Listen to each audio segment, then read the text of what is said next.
Assalamualaikum warahmatullahi wabarakatuh. Jadi untuk menisbat atau mencatat kesohihan nasab Dzurriyyah Rasulullah Muhammad SAW di Narkoba Internasional itu, saudaraku, itu memang garis laki-laki ya, garis laki-laki. Makanya di sana itu persyaratan nomor satu adalah tes DNA dulu.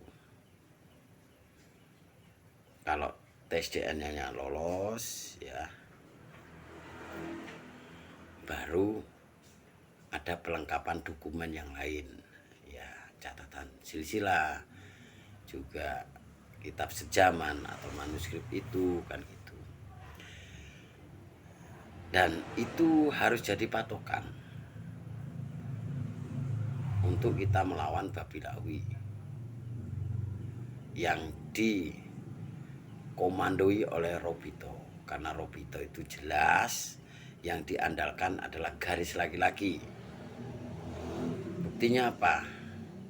Mereka mengatakan, matab daiminya, bahwa Dzurriyyah Wali Songo itu tidak ada, kalaupun dari garis ibu terputus begitu. Jadi kita lawannya apple to apple ya, karena sudah jelas bahwa garis darah Arab itu J1 ya kan, itu orang Arab ya, itu J1.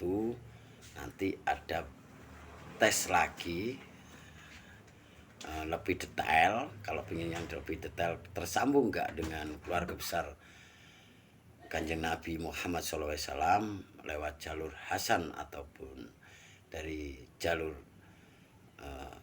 Sayyidina Husain ya kan itu. Nah, itu ada tes lagi ya. Kalau mau tes yang lebih komplit, yang mahal, langsung ketemu.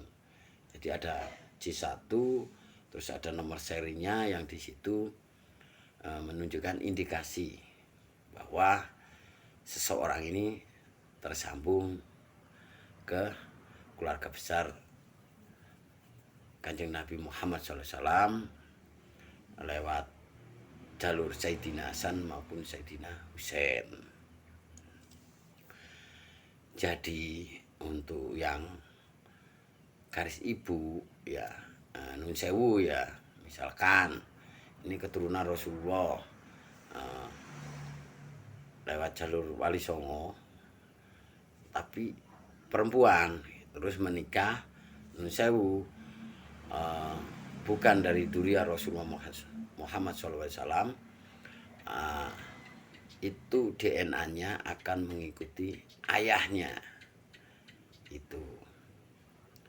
Makanya yang garis perempuan keluarnya macam-macam, mengikuti DNA ayahnya, itu maternal istilahnya. Kalau laki-laki paternal begitu. Jadi begitu. Yang O tetap tersambung ya kan, Bani lah, keluarga besar kan gitu ya. Itu jadi bahaslah yang lain ya, saya nggak mau menggurui atau menjustis ya. Jadi biar ndak rancu gitu loh, biar ndak rancu. Jadi yang O atau yang lainnya, yang kode yang lainnya, yang dari garis ibu yang sekarang sudah tes DNA, terus dilengkapi dengan manuskrip atau kitab sejaman dan disohhekan dengan keluarga yang lain ya, terutama dari Dzurriyyah Wali Songo.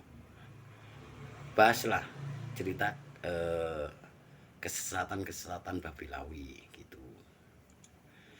Jadi ada bagian-bagian yang memang harus kita kasih ruang masing-masing kan gitu. Yang J1 itu tanggung jawabnya lebih besar. Kalau yang keturunan Wali Songo yang J1 itu tanggung jawabnya lebih besar, karena melawan dari segi nasabnya, ya, melawan dari tes DNA-nya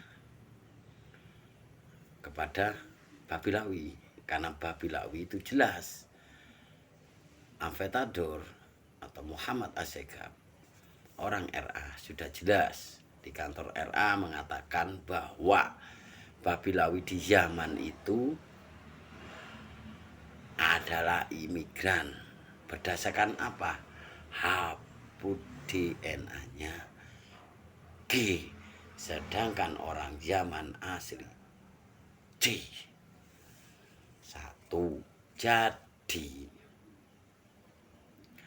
sudah jelas bahwa Babilawi itu bukan orang asli Yaman, bukan orang Arab.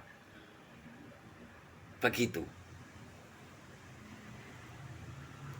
Oh, itu masih masuk jalur ibu dari Duria Wali Songo, asalkan di situ dibuktikan dengan kitab sejaman dan pengakuan dari keluarga besar Wali Songo. Begitu. Jadi kalau jalur ibu itu keluarnya macam-macam sesuai dengan garis ayahnya yang bukan Duria Rasulullah Muhammad SAW. Begitu saudaraku, biar tidak bingung dan tidak jadi perdebatan. Ya, seperti itu.